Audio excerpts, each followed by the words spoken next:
ये आपके दैनिक जागरण का आज का संपादकीय पाठ है और एडिटोरियल संपादकीय पाठ आपको प्रीलिम्स में, आपको मुख्य परीक्षा में जब आप लोग आंसर राइटिंग करते हैं, निबंध लिखते हैं तो मदद मिलती है। यहाँ से पॉइंट मिलते हैं आप लोगों को और आप लोगों को इंटरव्यू में भी मदद मिलती है और किसी टॉपिक पर एक सामान्य जानकारी भी आप लोगों को मिलती है। यहाँ से आंतरिक संकट की अनदेखी के दुष्परिणाम।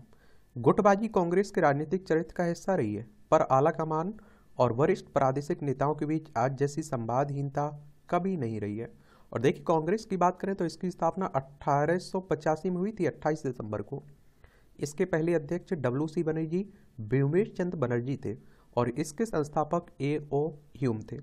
और मुझे लगता है कि कांग्रेस के नेता भी जानते हैं कि उनकी क्या कमजोरियां हैं, क्या गलतियां हैं, और इसलिए राजनीति से जुड़ा हुआ है।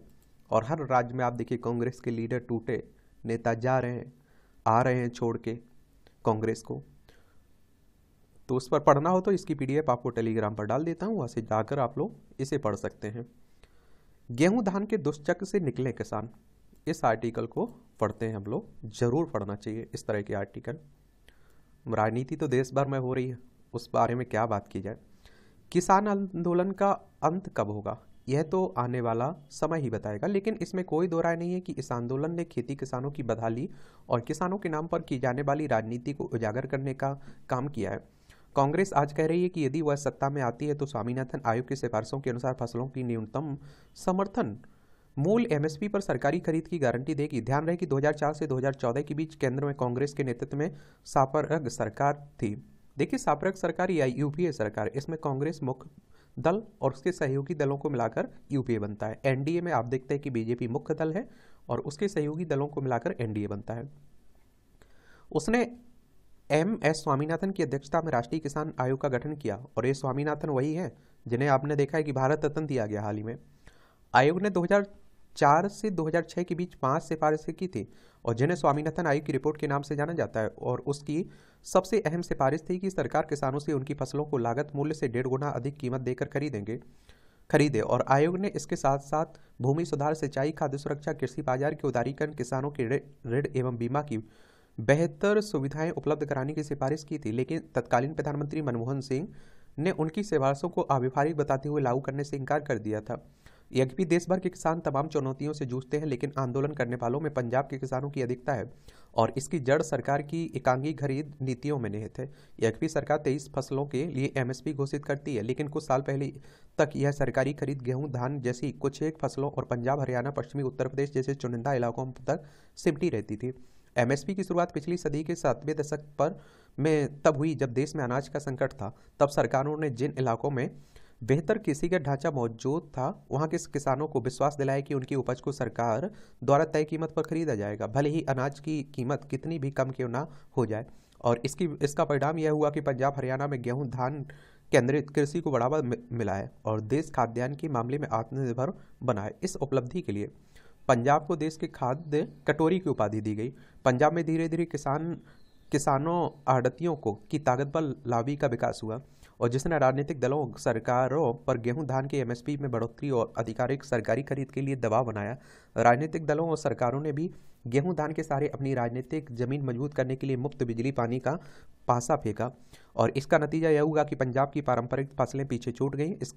इससे फसल चक्र रुका और जमीन की उर्वरता से घटी और जिसकी भरपाई के लिए रासायनिक उर्वरकों, कीटनाशकों का इस्तेमाल होने लगा और ऐसे खेती की लागत बढ़ी और लागत की अनुरूप कीमत न मिलने से गेहूं, धान की खेती घाटे का सौदा बन गई। गेहूं, धान की सरकारी खरीद का एक नतीजा यह निकला कि पंजाब के किसानों को मक्का, कपास और मूंग जैसे फसलें MSP से कम कीमत पर बेचने के लिए विवश होना पड़ा।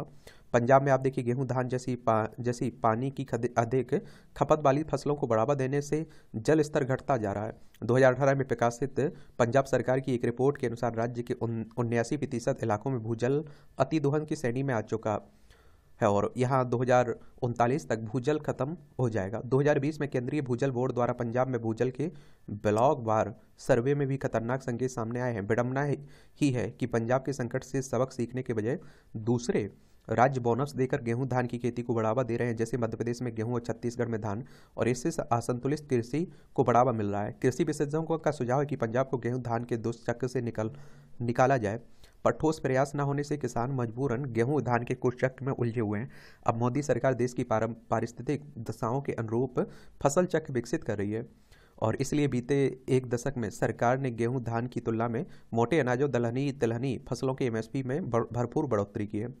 इसके साथ सरकार पूर्वी उत्तर प्रदेश, बिहार, उड़ीसा, झारखंड आदि उन इलाकों में एमएसपी का पर सरकारी खरीद का नेटवर्क स्थापित कर रही है जहां अभी तक एमएसपी पर खरीद का नामो निशान तक नहीं है।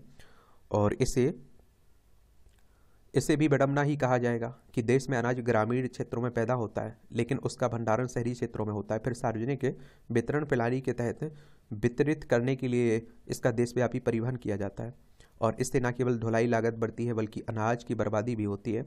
इस समस्या को दूर करने के लिए सरकार प्राथमिक कृषि ऋण समितियों पैक्स के सहयोग से ग्रामीण क्षेत्रों में विश्व की सबसे बड़ी अन्न भंडारण योजना शुरू कर रही है। इसका मुख्य उद्देश्य देश की खाद्य सुरक्षा सुनिश्चित करना, फसलों के नुकसान को कम करने के साथ साथ फसलों की खरीद बिक्री का भी केंद्रित तंत्र स्थापित करना है। चूंकि पंजाब में गेहूं धान की खरीद बिक्री पर बड़े पैमाने और आड़तियों का वर्चस्व है, इसलिए कृषि विपणन सुधारों और फसल वृद्धिकरण के प्रयासों का सबसे ज्यादा विरोध पंजाब में होता रहा। मौजूदा आंदोलन में पंजाब के किसानों पर भी भागीदारी का एक कारण है। लेखक एमएसपी मंत्रालय के निर्यात संवर्धन और विश्व व्यापार संगठन में प्रभाग रहे। देखिए, डब्ल्यूएचओ की बात करें तो वर्ल्ड ट्रेड ऑर्गेनाइजेशन, इसकी स्थापना 1 जनवरी 1995 में हुई थी। जेनेवा, स्विट्जरलैंड में इसका हेडक्वार्टर देखने को मिलेगा। आप लोग क्या सोचते हैं किसानों की समस्याओं में? किसान एमएसपी की मांग कर रहे हैं तो क्या आपकी राय है इस पर? जरूर दिया करिएगा राय। और मुझे बस यही समझ में नहीं आता है कि किसानों की एमएसपी पर कानून बनाने से, एमएसपी सही दाम मिलने से दुनिया में क्या भूचाल मच जाता है, सबको परेशानी होने लगती है। मृत्यु, यदि जन्म है तो मृत्यु भी है, और मृत्यु संसार का सत्य है। महर्षि वाल्मीकि ने कहा है कि मृत्यु जीवन के साथ ही चलती है, वह जीवन के साथ ही बैठती है, और सुदूरवर्ती पथ पर भी जीवन के साथ साथ जाकर साथ ही लौट आती है। व्यक्ति जीवन पर्यंत जीव जगत के पंचों में पड़ा कर्मरत रहता है, वह प्रत्यक्ष तो जीवन जीता प्रतीत होता है, पर आप देखिए परोक्ष रूप से मृत्यु हर क्षण उसके साथ रहती है। इस प्रकार हम कह सकते हैं कि मृत्यु जीवन की सहचारी है, वह जीवन के साथ आती है और जीवन को साथ लेकर ही जाती है। और आप देखते हैं कि संसार एक मनुष्य मृत्यु को भय मानते हैं। आखिर ऐसा हो भी क्यों ना? मृत्यु तो हमेशा दबे पांव आती है, वह कोई चेतावनी नहीं देता, बल्कि चुपचाप अक्सर आकर अपने पंजे में जीवन को जकड़ लेती है। उस पर किसी का जोर भी नहीं चलता है। ठीक वैसे ही जैसे कोई बिल्ली जब दबे पांव आकर चूहे को दबोच लेती है, तब बिल्ली द्वारा दबोच लिए जाने पर चूहे का कोई जोर नहीं चलता है, न ही उसके साथियों का या फिर बंधु बांधवों का जोर चलता है। और कुछ लोग इसलिए मृत्यु को क्रूर कहते हैं। भगवान बुद्ध जन्म मरण को दुख मानते हैं। दार्शनिक और आध्यात्मिक दृष्टि से वह इस दुख से निवृत्ति का मार्ग सुझाते हैं। संपूर्ण भारतीय दर्शन भी अमृत की बात करता है, वह आत्मा की अमरता की बात करता है। श्रीमद्भागवत गीता मृत्यु को एक विश्राम स्थल मानती है। और आप देखते हैं कि वही अथर्ववेद कहता है कि तमेव विद्वान ना विवाय मृत्यु, अर्थात आत्मा को जानने पर मनुष्य मृत्यु से नहीं डरता है। आत्मा की अमरता में विश्वास करने वाला भारतीय दर्शन सामर्थ्य मृत्यु में भौतिक शरीर के नाश की बात करता है। वही संसार में मृत्यु के बाद भी यश काया जीवित रहती। अतः साधारण वैचारिक दृष्टिकोण से अपकीर्ति मृत्यु है। इस पर आध्यात्मिक पाप और वासना रहित जीवन जी कर मृत्यु के भय से मुक्ति पाई जा सकती है। अच्छा आर्टिकल लिखा गया है, देख लिया करिएगा। सराहनीय फैसला, अभी सुप्रीम कोर्ट का जो फैसला है ना, तो सुप्रीम कोर्ट ने विधायकों और सांसदों को सदन के अंदर भाषण या वोट देने के लिए रिश्वत लेने पर आपराधिक मामले में छूट देने के 1998 के अपने फैसले को पलटकर बिल्कुल सही किया। ऐसे किसी फैसले की आवश्यकता इसलिए थी क्योंकि यह छूट लोकतांत्रिक मूल्य और मर्यादाओं का मुंह चढ़ाने वाली तो थी ही, उनका बेजा लाभ भी उठाया जा रहा था। अब आप देखिए, अगर आपको कोई अधिकार मिले हुए हैं तो उनका दुरुपयोग करने लग जाएंगे, फिर क्या होगा? इसका एक प्रमाण तृणमूल कांग्रेस नेता महुआ मोइत्रा का है। जिनकी कुछ समय पहले लोकसभा सदस्यता इसलिए रद्द कर दी गई क्योंकि वह उपहार लेकर संसद में सवाल पूछने की दोषी पाई गई। सुप्रीम कोर्ट के फैसले के बाद उनके खिलाफ एमपी एमएलए कोर्ट में आपराधिक मामला दर्ज हो सकता है। जो भी हो, यह किसी से छिपा नहीं है कि इसके पहले भी कुछ सांसद पैसे के बदले सवाल पूछने के आरोपों से दो चार हो चुके हैं, और इसकी भी अनदेखी नहीं की जा सकती कि विधान परिषद और राज्यसभा के चुनावों में पैसे लेकर वोट देने के मामले में सामने आते रहते हैं। और आप देखिए, सुप्रीम कोर्ट के फैसले से झारखंड मुक्ति मोर्चा के विधायक सीता सोरेन की मुश्किलें बढ़ना तय है। उन पर आरोप है कि 2012 में राज्यसभा के चुनाव में एक निर्दलीय प्रत्याशी को वोट देने के बदले उन्होंने रिश्वत ली थी। और सुप्रीम कोर्ट की 7 सदस्यीय संविधान पीठ ने सर्वसम्मति से अपने जिस फैसले को पलटा है, वह फैसला भी झारखंड मुक्ति मोर्चा के उन सांसदों के मामले में 3-2 के बहुमत से आया था, जिन पर आरोप था कि उन्होंने 1993 में नरसिम्हा राव सरकार के खिलाफ आए अविश्वास प्रस्ताव के दौरान रिश्वत लेकर सरकार के पक्ष में वोट दिया था। बाद में यह आरोप सही पाया गया था। सीबीआई की जांच में यह भी साबित हो गया कि कितने पैसे किसके खाते में पहुंचे थे।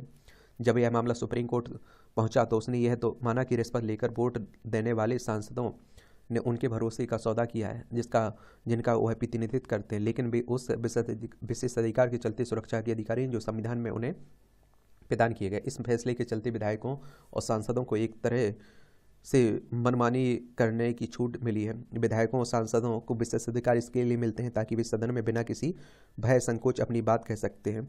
दुर्भाग्य से इस विशेषाधिकार की मनचाही व्याख्या करते हुए यह मान लिया गया कि विधायक और सांसद सदन में कुछ भी कर सकते हैं, यहाँ तक कि पैसे लेकर सवाल पूछने के साथ मतदान भी कर सकते हैं। अच्छा हुआ कि अब ऐसा नहीं होगा, लेकिन इसमें संदेह नहीं कि सुप्रीम कोर्ट का यह फैसला राजनीति में शुचिता को स्थापित कर सकेगा। और इस संदेह का कारण है कि अभी हाल ही में उत्तर प्रदेश, हिमाचल प्रदेश में राज्यसभा चुनाव में क्रॉस वोटिंग हुई है। भले इसके पीछे पैसे की भूमिका ना हो, लेकिन वह राजनीतिक अराजकता तो है ही। और कौन जांच कर रहा है कि पैसे नहीं, हो सकता है पैसे भी मिले हों। किसानों की कठिनाइयाँ।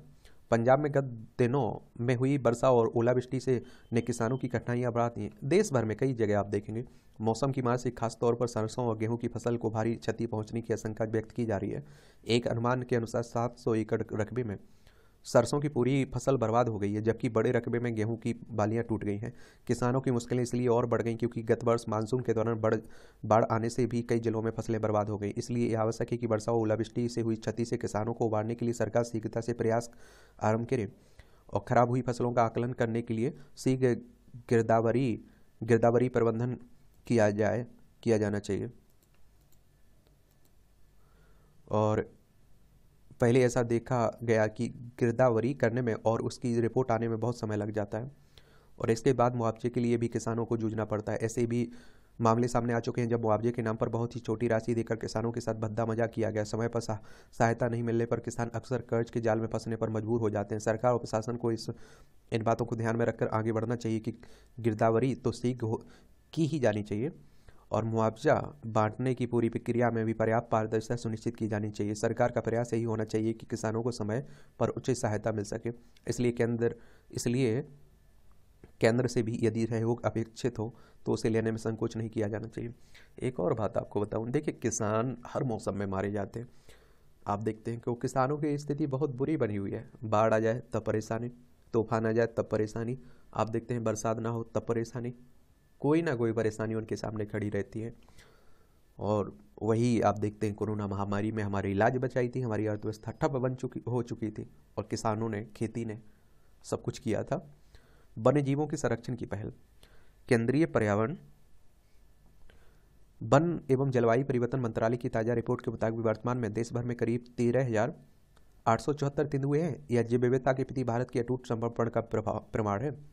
केंद्र सरकार ने जानवरों की 7 प्रजातियों के संरक्षण की हाल में इंटरनेशनल बिग कैट अलायंस बनाया।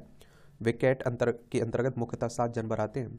इनमें प्रमुखतः बाघ, शेर, तेंदुआ, हिम तेंदुआ, प्यूमा, जगुआर और चीता शामिल है। इस अलायंस की सफलता के लिए बहुत जरूरी है कि देश दुनिया में वन्य जीवों के लिए एक मुफीद वातावरण बनाया जाए और उन्हें किसी भी प्रकार की परेशानी न हो, इसके लिए बेहतर प्रबंधन किए जाए। पिछले 1 दशक में से यह अनुमान किया गया कि जनसंख्या वृद्धि, औद्योगिक विकास और अनियंत्रित शहरीकरण के कारण वन्य जीवों के प्रवास क्षेत्र का लगातार ह्रास हो रहा है। इसके फलस्वरूप आसपास रहने वाले लोग वन्य जीवों की चपेट में आ रहे हैं। बेहताशात शहरीकरण और खत्म होते जंगलों ने जंगली जानवरों के लिए जीवन पर संकट खड़ा कर दिया है। इसके कारण जंगली जानवर लगातार बस्तियों की ओर रुख कर रहे हैं। उत्तर प्रदेश और उत्तराखंड में तेंदुओं की आबादी वाले इलाके में घुसने की कई घटनाएं सुर्खियों में आती रहती हैं और इनके संरक्षण के लिए जंगलों की बेलगाम कटाई रोकनी होगी।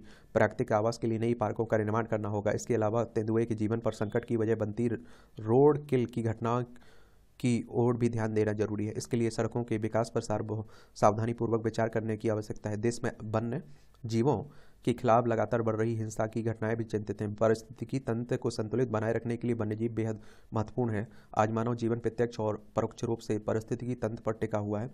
यदि पारिस्थितिकी में किसी भी प्रकार के असंतुलन की स्थिति पैदा होती है तो इसका सीधा असर मानव जीवन स्तर पर पड़ता है। वन्य जीव परिस्थितिकी संतुलन बनाए रखने में सहायक होते हैं। लिहाजा प्रकृति के सौंदर्य को बनाए रखने के लिए वन्य जीवों का संरक्षण बेहद जरूरी है। यह वर्तमान समय की मांग है और हमें इस कथन की गंभीरता को समझने की आवश्यकता है कि किसी एक प्रजाति विशेष पर आने वाले संकट न केवल उसके अस्तित्व को खतरे में डाल सकता है बल्कि अन्य प्रजातियों को भी मुश्किल में डाल सकता है। यह असंतुलन की स्थिति पारिस्थितिकी संतुलन को रख देगी। लिहाजा वन जीवों का संरक्षण और संवर्धन बेहद जरूरी है। चलिए, ये भी टिप्पणियाँ रहती हैं, पढ़ना हुआ कि तो पढ़ सकते हैं आप लोग। टेलीग्राम पर एजुकेशन सर्कल प्लेटफॉर्म है ना, वहाँ डाल दी जाती है PDF। न्यायालय एवं सरकार में फंसे उपभोक्ता आयोग, ये अच्छा कॉलम लिखा जाता, अच्छा एडिटोरियल रहता है। देश में उपभोक्ता आयोग के अध्यक्ष की बात हो रही है। चलिए देखते हैं क्या कहा जा रहा है इसमें। इन एडिटोरियल को पढ़ने के बाद आपकी समझ विकसित होती है, सोच विकसित होती है, विभिन्न एंगल आपको मालूम चलते हैं एक सब्जेक्ट के। देश में उपभोक्ता अदालतें आयोग सरकार एवं न्यायपालिका के मध्य फंस गई हैं। हाल ही में मुख्य न्यायाधीश DY चंद्रचूड़ की अध्यक्षता वाली एक पीठ ने राज्य एवं जिला उपभोक्ता आयोगों में रिटायर्ड न्यायाधीशों की अध्यक्षता के रूप में नियुक्तियों से पूर्व आयोजित होने वाली लिखित एवं मौखिक परीक्षा को उपभोक्ता कानून की भावना के विरुद्ध माना है। समझा जा रहा है कि जल्दी ही सरकार इस परीक्षा के प्रावधान को खत्म कर देगी। अलबत्ता पिछले साल सुप्रीम कोर्ट ने ही ऐसी परीक्षा के आदेश दिए थे जिसके तहत सभी स्तर के आयोगों में नियुक्ति के लिए 2 लिखित परीक्षा एवं हाईकोर्ट जज की अध्यक्षता वाली बोर्ड के जरिए साक्षात्कार अनिवार्य कर दिया गया था। कई राज्यों में इस आदेश के अनुरूप नियुक्तियों की प्रक्रिया चल रही है। अब उच्चतम न्यायालय को यह लगने लगा है कि हाईकोर्ट और जिला जज के पद पर काम करने वाले लोग रिटायरमेंट के बाद परीक्षा दें या न्यायाधीशों की गरिमा के विरुद्ध है। सच्चाई है कि इन उपभोक्ता अदालतों में 100% अध्यक्ष न्यायिक सेवा के रिटायर्ड अधिकारी ही रहते हैं। और देश में इस समय आप देखिए 35 राज्य आयोग, संघ शासित क्षेत्रों समेत एवं 649 जिला आयोग स्थापित हैं और जिन्हें 2019 के उपभोक्ता संरक्षण कानून के बाद काफ़ी सशक्त आप देखते हैं कि बनाया गया है। इन आयोग में सामाजिक क्षेत्र के प्रतिष्ठित व्यक्तियों को सदस्य रखे जाने का प्रावधान है। सरकार द्वारा निर्धारित चयन प्रक्रिया में हस्तक्षेप कर पिछले साल संशोधन भी किए गए थे। परिणाम स्वरूप आयोगों में चयन प्रक्रिया बुरी तरह उलझ कर रह गई है। और संसद के बजट सत्र में सरकार द्वारा जारी आंकड़ों के मुताबिक 35 राज्य आयोगों में केवल 13 पूर्णकालिक अध्यक्ष ही कार्यरत हैं। राज्यों में सदस्यों के कुल स्वीकृत 160 सदस्यों में से महज 83 ही पदस्थ हैं। इसी तरह 649 जिला आयोग अध्यक्ष में केवल 83 अध्यक्ष हैं। 1324 जिला सदस्यों में 251 ही कार्यरत हैं। असल में राज्य सरकारें तो पहले से ही इन न्यायालयों के सुचारू गठन और परिचालन में रुचि नहीं रखती हैं। ऐसे में चयन प्रक्रिया में हस्तक्षेप कर शीर्ष अदालत ने सरकारों के लिए हीलाबाली का मौका उपलब्ध करा दिया। बेहतर होता कि अदालत समयबद्ध नियुक्तियों और उपभोक्ता मामलों के त्वरित निराकरण की निगरानी पर काम करती। और इस मामले में अदालत की रोक पर इसलिए भी सवाल उठ रहे हैं क्योंकि परीक्षा से मुक्त नियुक्तियों की छूट केवल न्यायिक अधिकारियों को देने की बात हो रही है, जबकि हर स्तर के आयोग में समाज सेवा, वित्त, प्रबंधन, शिक्षा क्षेत्र में 10 साल का अनुभव रखने वाले लोग सदस्य बनाए जाते हैं।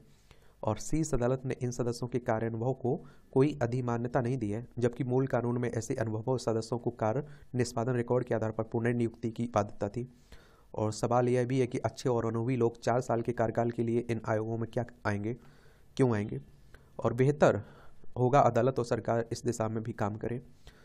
जमीनी तथ्य यह है कि देश में अभी भी असंगठित क्षेत्र का कारोबार आम उपभोक्ताओं के लिए शोषण का जरिया बना हुआ है। दुनिया के सबसे बड़े बाजार और कारोबार के बावजूद भारत में आम आदमी उपभोक्ता अधिकारों के प्रति सचेत नहीं है। 2023 में आप देखिए 5,43,592 मामले विभिन्न आयोगों में लंबित हैं। 2022 में यह आंकड़ा 5.54 लाख था एवं 2021 में 5.6 लाख था। जाहिर है कि नए कानून के लागू होने के बावजूद उपभोक्ता आयोग उपभोक्ताओं के लिए आप देखेंगे के लिए त्वरित न्याय देने में सक्षम नहीं हो पाए हैं। और ध्यान रखना होगा कि भारत में अनुचित व्यापार, मिथ्या विचार और देश में कमी जैसे मामलों में बामुश्किल 1% ग्राहक भी उपभोक्ता अदालतों में शिकायत नहीं कर सकते। सरकार ने नेशनल कंज्यूमर हेल्पलाइन जारी की है और जिस पर 2022-23 में 10 लाख शिकायतें दर्ज हुई हैं, लेकिन 80% मामलों में उपभोक्ता निराकरण से संतुष्ट नहीं हुए हैं।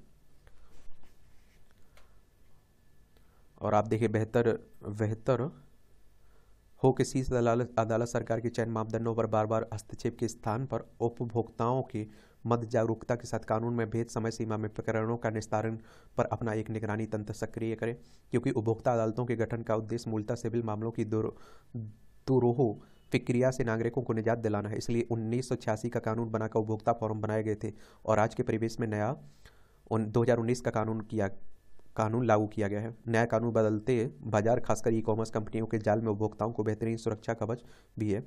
2030 तक ई कॉमर्स कारोबार 350 अरब डॉलर होने का अनुमान है। देश में ई कॉमर्स कैसे उपभोक्ताओं के शोषण का जरिया बन सकता है, इसकी मिसाल यह है कि पिछले साल कुल शिकायतों में से 57% मामले ई कॉमर्स कंपनियों के थे।